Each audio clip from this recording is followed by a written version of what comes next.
So the first thing I'm going to do is, of course, wash my hands, okay? And I'm going to put on some gloves. All right, I'm going to look at my order. And I'm going to make sure that I have an order for IV insertion. Typically, when we have an order for IV insertion, they want to give us the patient some fluids. So we're just going to look at our order. Okay, we got an order going on. Perfect. Now that we got our order, we're going to assess the patient if they have any allergies, okay? This is important, especially if they have any allergies to any type of contrast dye or anything, because typically in the IV kits, they might have some betadine or something in it, and we might need to replace it with something else, okay? All right, so now we're going to look at our patient. We're going to look at our site, okay? We're going to look for the color. We're going to see if there's any bruising. If they have bruising, hematomas already, we don't want to use that site, okay? Because that's just going to intensify the situation and cause even more sites of infection, okay? So now that we look at our site, we have everything right. We're going to make sure that we identify our patient. So I'm going to ask him, what is your name? What is your date of birth? Okay. Now we're going to get all of our equipment ready. Okay. So what we have here, we have our IV extension kit. We've got a flush, new flush. We have alcohol wipe. We have our IV start kit. Okay. And we have our catheter. And of course, when we have men, generally they have those super long veins, okay? So this little 22 gauge is not going to do anything. I never use a 22 gauge. I think it's insulting. I like 18. Okay. All right, so let's keep it moving. And I'm going to try to go up on your sheet. That way we can make sure that you guys can make sure that you're doing everything I'm doing. Okay. So sometimes in patients, we'll have to use like maybe a local anesthetic if they're really super sensitive. So we might apply like lidocaine, like a lidocaine cream or something. I've had to do that before to patients, especially the frail older patients. They're really sensitive. So I've applied like lidocaine cream or something just to numb the area for them. But ultimately, that's what we have to do. All right, so let's see. We're going to pass it here. Okay, so anyway, we're going to select. We're going to see the side. Okay, we're going to use this arm. So now we're going to go ahead and assemble everything and get everything ready, okay? So we're going to open our packet. We're going to be careful. We're going to go ahead and pop our alcohol, okay? That way we can get it ready and nicely activated. All right, now we got our tape ready. Okay, so I like to get a tape ready and like to put it right there in my hand. A lot of people like to put it on side of the bedside tables. That's a source of infection for me, so I don't do that. In the nursing field, a lot of people do that. But, you know, it's a source of infection when you're putting tape onto a bed and then you're putting it onto a patient. Think about if that's not properly clean. You're introducing infection or microorganisms, okay? All right. So now we have our tourniquet, we have our site. So what we're going to do is put our tourniquet right on the arm. If I can get it on without knocking it over. That's a heavy arm. Yeah. Ooh. What you bench? Like 300? Okay, what you bench? All right. All right, so now we have our tourniquet, and we don't do it really overly tight. If it was a frail patient, we would maybe put their sleeve over it, so that way we minimize any bruising or additional pain. It can tight so tight that their skin, you know, could braise as well. Okay, so we have our op site here, or our tegaderm. We're just gonna take that off and get it all ready. So we have our tegaderm, we have our gauze, we got everything going on. All right, we don't need the alcohol because we've already got that. So we have our stuff going on here.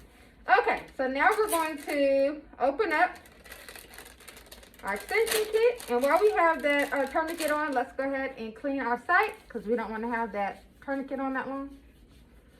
So we're cleaning it, and you see how we're cleaning in central circles around. So you go in and you go around, okay? All right, so we're done with that. Okay, so then what we do is connect our flush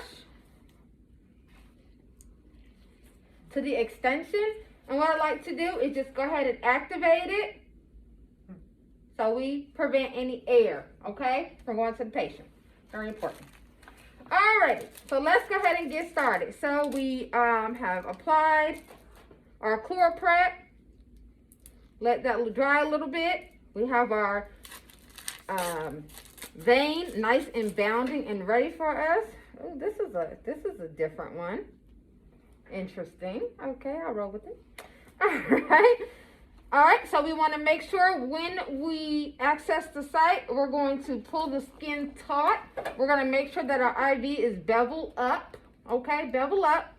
And then when we do it, we want to make sure we have everything ready and handy. I like to have my gauze right here because sometimes that could be a bleeder. Then you got blood all over the place, okay?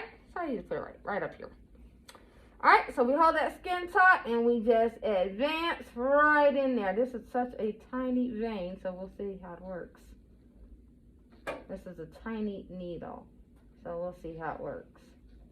All right, so as we put it in there, you see that blood return, right?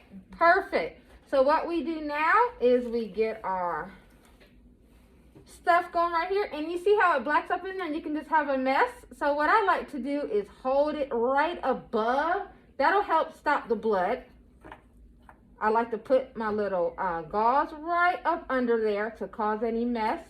And then we're just going to turn. There's some kind of retraction. I haven't learned that one yet. And then we're just tie that. And then we just insert it. And it'll look like this one is going crazy, but it'll be okay. So then we just insert it. We'll take off that tourniquet. And then we just flush. Okay? Because we already have that blood return right there and we're flushing. And then the only thing left to do, we're going to pretend that's in. And the only thing left to do is put our op site right over it, just like that.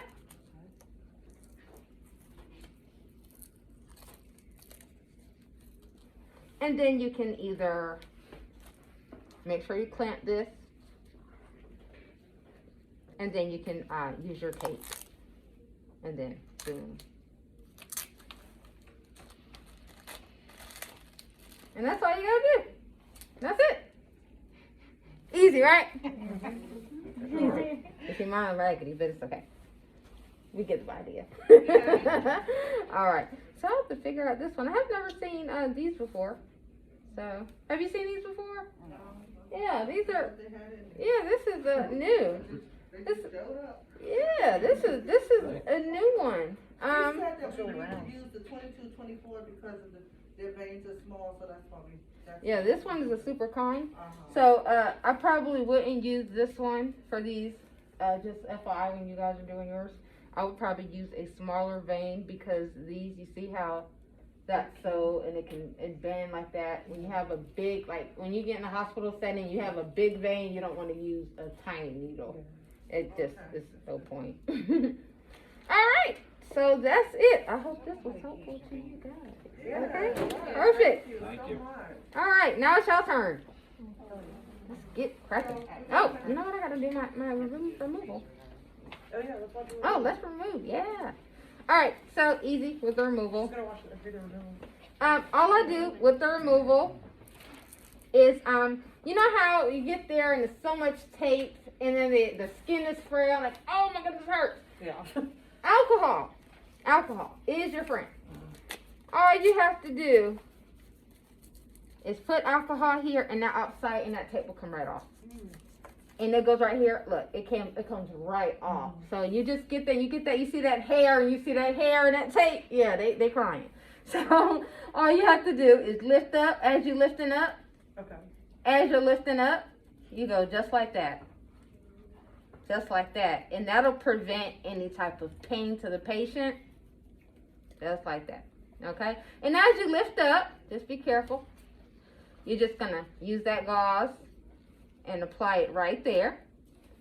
And we're going to keep using that alcohol to pull away. And then we just remove. Okay? And then, of course, we'll tape it. And then we're going to assess for any type of adverse reactions, any swelling, redness, anything like that. Okay? That's it. Now I'm really done. Okay. Thank you. Thank you guys So for each entertaining me. So three of you are gonna be at, a table, and one of you are gonna kind of lead the direction. We might have to improvise, it's not far with the directions, you might skip it, cause we're not hanging a bag. So we're just, the one person's gonna be the reader, and you kind of follow the lead of what they're telling you to do. I think I left the sheet on each page. Yeah, we got one for the side. So do you wanna move yours over so When they you have see it, space when you over see a there? vein, like you see like this bounding vein, it's so big. And you have to think about the IV and the gauge of it, okay? So the bigger the gauge, the smaller the needle, right? So you have a 22, use a 22 or 20 or 24 we use for pediatrics. Okay. And then something like a 22, we would probably use for older ladies who's frail, have frail veins. But if you have something with a pretty good sized vein, we want to go with either an 18 or 20. Okay, so that's Those just are like the norm. those are the norm. Like you go to the ER, if you put in less than an 18, that's a sin. Like what are you doing? Okay, what are you doing? Because and the thing is, when they come to the ER, they go through a lot of procedures. You know, they're going to have CT scans, they have this, and you have to have these bigger needles for this medication that we have to rush in, Right, okay. especially if they're getting blood. Right. Because that medication will not, that blood will infuse in the 22. It will, but it'll be really slow, so we don't want to do that. What you'd want to do, thank you. You're welcome. How's it going? So, gonna come in, verify getting a drug, make sure that they're all, everything is unless somebody, you're gonna, like a full response, you're not gonna do it. And so you're too good, find parts, right, and then you wash your hands. Yeah. It says, identify the patient, you're into that. Assemble your equipment, so, you can get this out. Stabbed a lot. Most of the 24. Okay. Okay, so. No, you don't need to. They just put two of everything in here. You get this, and then you get this. And so, what you're gonna do is try to get that to see if it's like,